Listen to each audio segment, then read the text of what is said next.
Happy Sunday, everyone. I'm here on my walk. Spring is here. Oh, you can hear the birds chirping.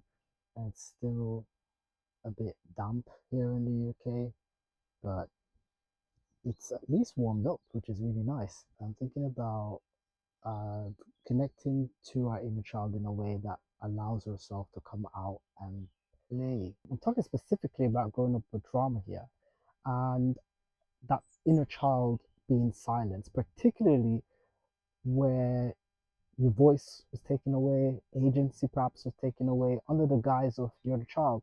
Children are meant to be seen and not heard, right? And sometimes children are not meant to be seen or heard, right? And you might be wondering what's the purpose of even being born? Why am I here? Am I just your slave? I just do things for you. I just go out and do errands, or I come and get the TV remote or something like that. So it can be quite traumatic to be a adult with agency and all of a sudden find yourself in a circumstance where you are essentially losing touch with that playfulness inside of you. You know, that kid that perhaps used to sit down and look out and yearn to go and play, or if you had a TV, maybe you would imagine certain things or doing certain things. Maybe you wanted to go somewhere. If you were in education, you'd probably see other kids, you'd probably watch the other kids play. Or maybe that was the only time you actually played, was maybe if you're at a parent's house, another family, another kid's house, for example, or another family's house, or when you went on school trips or you were at school. And so it became very circumstantial.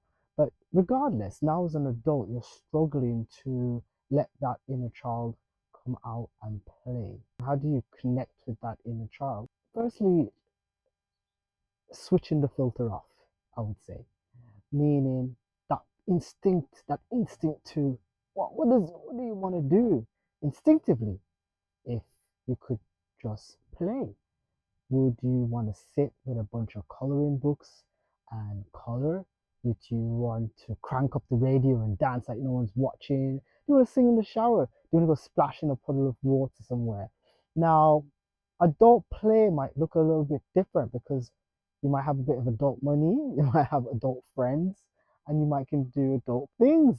So sometimes we contain them in unhelpful ways, i.e., drinking, uh, what they might call antisocial behavior, setting the world on fire type of thing.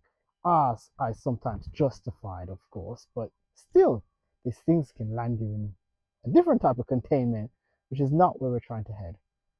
So therefore, we're talking about helpful containment. We're talking about having helpful containers for facilitating that inner child to come out and play.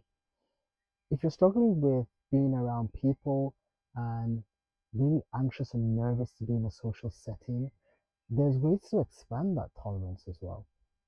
You can go to a cafe and sit where no one knows you. You can jump on a train if you can tolerate that, or you can simply go on a walk that leads you nowhere, similar to what I'm doing right now.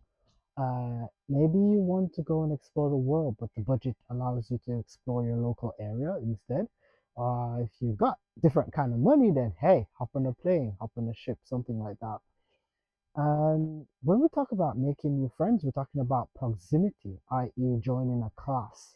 So, for example, I have a lot of interest in fitness, moving my body, and therefore I might go to a circuit class and I don't know anyone, but over time, maybe 4 or 5 times, the conversation might start off as, "Oh, we're using that dumbbell. Oh, have you got a five? Have you got a four?" Or we're all struggling to complete a set.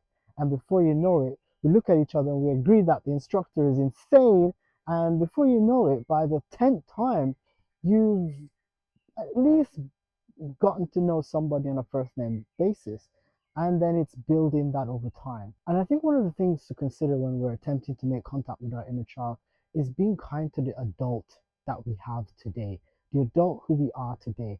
And remembering a lot of the mechanisms that we have today came about because we needed that protection, we needed that guidance. And through that protection and guidance, it means that we were able to cope and tolerate the discomfort of whatever we were going through as a child. So maybe we learn to retract, maybe we learn to be small, or maybe we learn the opposite. Maybe we learn to be loud and rambunctious, as they would say.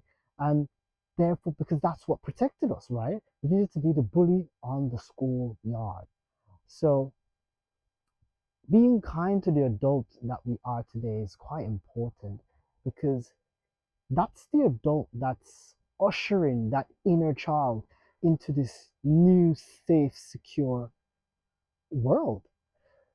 You're the one that's going to soothe and self regulate, but also really, really try and tap into what's helpful and what isn't helpful within yourself as well. Uh, that might sound slightly ambiguous, but that's because every single person is different. To give a few examples, for example, if you were that child who grew up where you were told, be quiet, pipe down, stop making noise, and you grow up with this anxiety, you're always looking over your shoulder and loud sounds terrify you. You learned and you caught to be small meant that you could survive. You could survive the adults around you and you can live another day and you can live to grow up. And now you're older, now you're grown up, right? Now you're an adult. So now that you're an adult, the adult version of you today, while shy, can now usher and safely bring in that child into this new world. Sometimes connecting with that inner child feels heavy because that child may not have gone through the best of circumstances, and it might be difficult to connect with that child without having to re-experience a lot of the world. But what we're talking about is having that child come out in this world.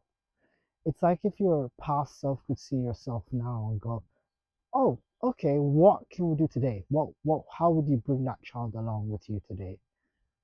It's nuance. It's nuance, of course, and this is where therapy or coaching or even having a trusted person, a trusted supportive group around you might be helpful. But this is where the nuance is going to be supported, right? In terms of your specific circumstance, but I'm speaking generally, I suppose. If you ever have any questions, drop them below, ask away, and I will do my best to answer them. In the meantime, remember, share a story, save a life. I'll see you in the next video because you subscribed, right?